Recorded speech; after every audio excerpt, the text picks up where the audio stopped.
Hello, this is JB Helm. Thanks for tuning in. I'm going to talk a little bit about cameras. I used to do some professional videography work years ago. It's a pretty long time ago.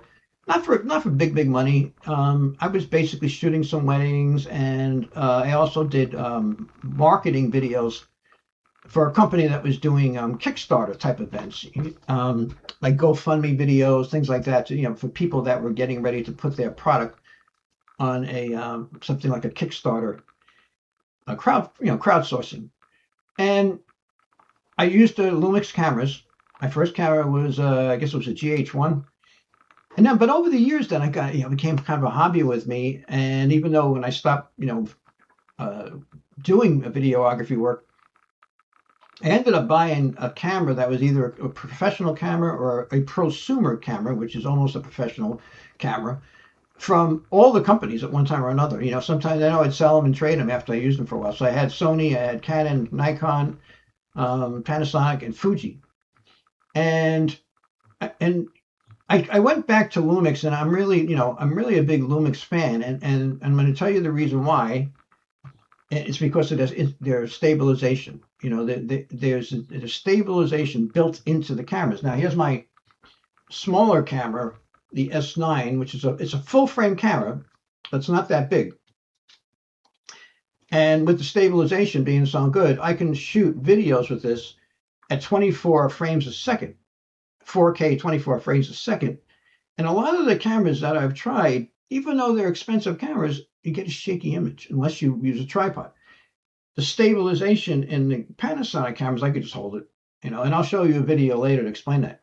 But I want to talk a little bit about what kind of camera should you get if you're going from your smartphone and you're going to get your first camera. If you're looking to take photographs and you want a walk around camera, like you want to take pictures in the city, you're going to Paris, and you want a good camera when you're walking the streets. You want to get a small camera.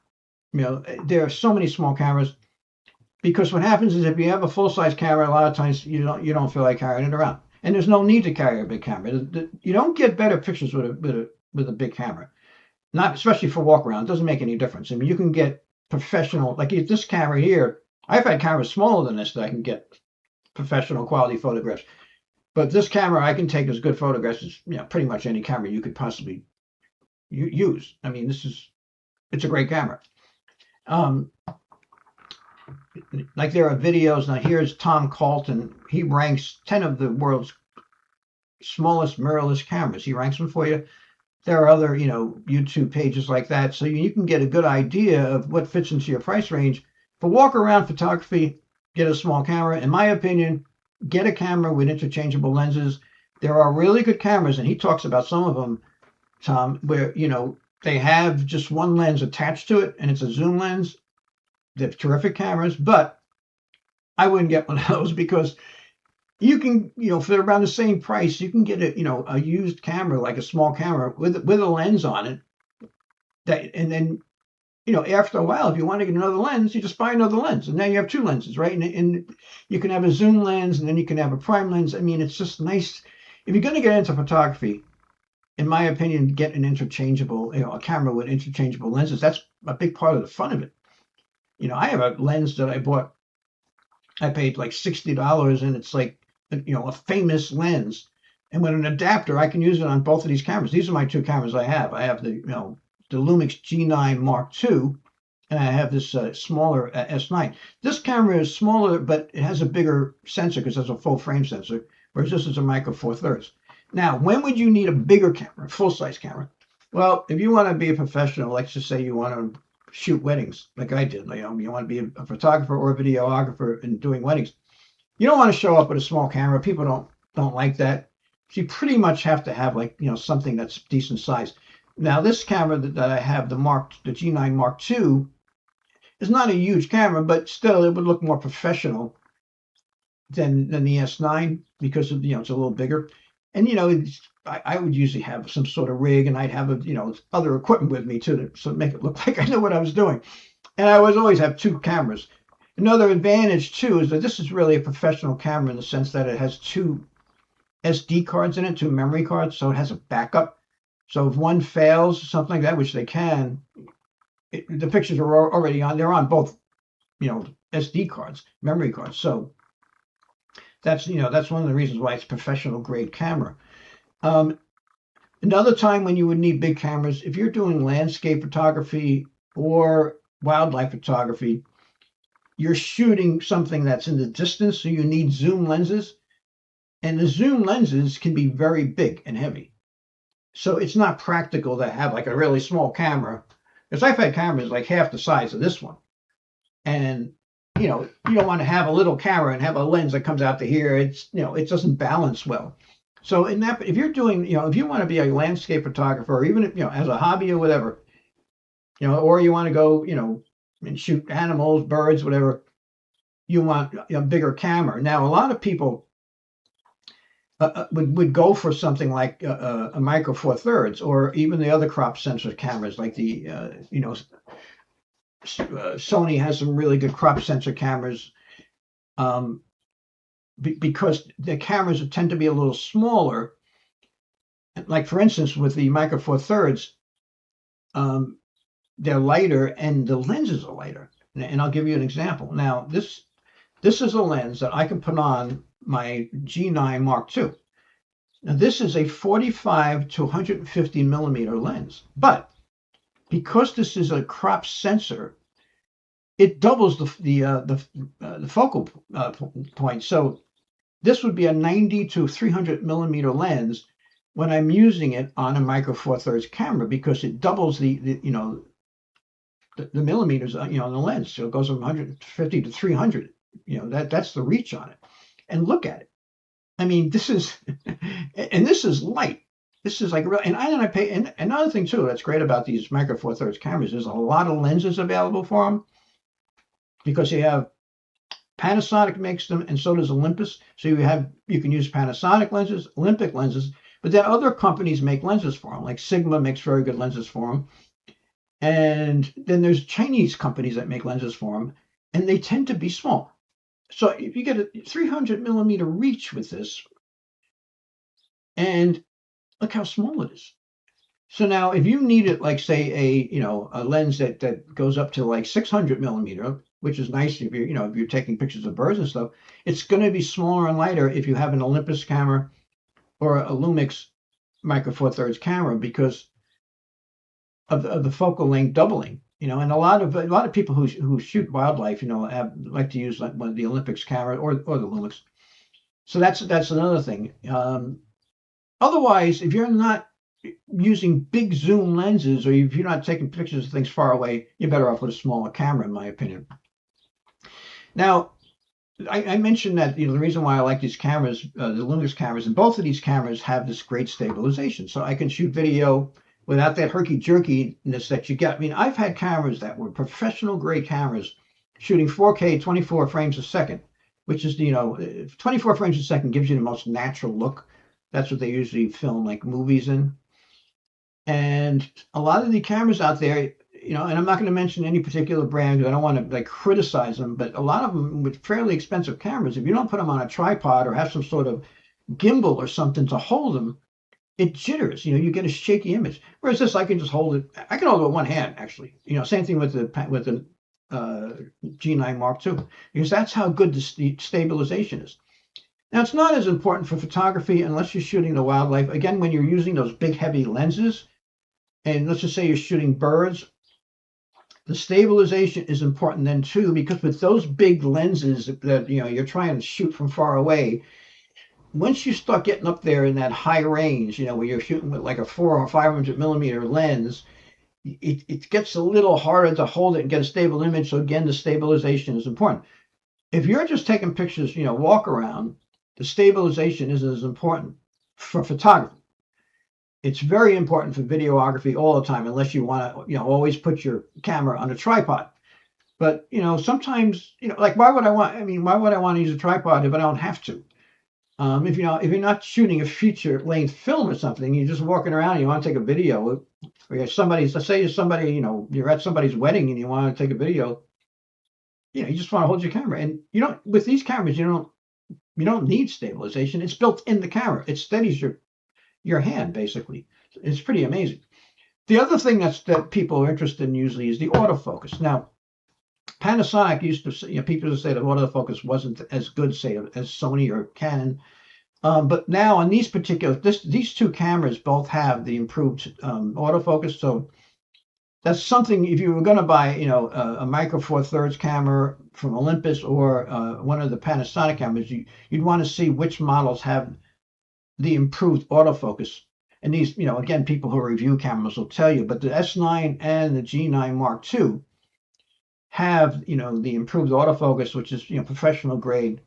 And what that means, and the reason why you'd want that is, if you're shooting like things that are moving, like sometimes, like I was filming my grandson playing baseball, and the autofocus with the improved autofocus, it locks onto the players, and you can actually, follow the player running, and it'll keep them in focus because it has such good automatic focus, and so do some of the other brands. Like Sony is known for that, and having excellent. They were ahead of the game actually with that. Another reason why I like the Panasonic Lumix, and I'm a big fan of them though, is they're very well priced. They're very, they price their cameras very well. Even new, they tend to be less money than some of the other brands, even though they're professional quality cameras. Or if you go for one of their cameras that's not a professional camera, but like a prosumer camera, that's, even though it's cheaper, they still are great deals. And now, they have the autofocus and they have that stabilization. So I mean, they're just outstanding cameras. Now I'm going to show you something about this camera, and both of these cameras that I have that are on the screen here both have this feature. Now some of you may know that you have to switch. You have to go to the top and turn the dial in order to switch from photos to video. There's a little video symbol. So I would have to turn it like 7 times to go from photo to video. So what I do is they have these custom numbers, C1, C2, C3, and you can save your settings in these. So what I do is I have my, my preferred photography settings in this custom button, C1. So I set it up exactly the way I want for photography. For video, I have it in C2. So this way I only have to switch it once instead of going like 7 times around. So because sometimes, I'm out and I know I'm taking pictures and then I'm like, oh, I want to shoot a video now. So instead of going like 7 clicks, I just click it once, boom, shoot video. But there's another thing that I can do. On this custom setting, now I have a LUT. See this little button here? This is unique to the S9. It has a LUT button right on it. Now I have LUTs in my G9 Mark II also, but it doesn't have the LUT button, so I have to go into the menu. So a LUT is basically something that somebody made up, usually like a professional photographer, or some sort of photographer who's very good with graphic design and very good at editing photos. They make up these LUTs, and you can either buy it from them. Some of them have it free. Panasonic actually gives you, you can download theirs, which are free, and you can make your own if you want. And what it does is that it creates different looks. So you can have a high contrast LUT that's very colorful, or you can have one that's a little softer if you want to go for like a more cinematic look, and you can use them for photography or video. Now I have a LUT programmed in on my custom one setting, right? So it's going to take pictures right out of the camera. I'm going to get a picture that looks great and has the kind of contrast and color that I like. Now I can shoot on RAW and I can shoot on JPEG, so I can get both. So I get a picture where I really want to make changes. I can just use the RAW file. But a lot of times the JPEG will come out so good that I don't have to make any adjustments. I don't have to use the RAW file, so I just delete it. But I want to show you this button, this red button right here. Right? That's a video button, another video button. Instead of switching it over to video, I can have it on any of my camera settings, right? Usually I'll leave it on my custom setting because I have it, my LUT in there that I want to use for that particular day. And as I'm, taking pictures, if I see something I want to take a video of, all I have to do is hit this red button and it'll start to film in 4K with the same settings I have, the same adjustments I have for photographs on my C1. And it comes out really good because I'm going to get the same look. So I have that LUT that I have in there that is, setting the contrast and the color and everything. that's going to show up in my video. Now, so I'm going to show you. I'm going to shut this off for a minute, and I'm going to incorporate something.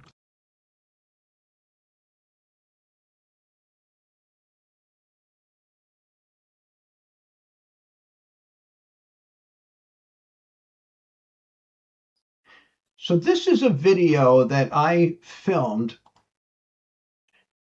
as you see right here. It's I was taking pictures, and I just hit the red button on the camera, and this is the way it came out.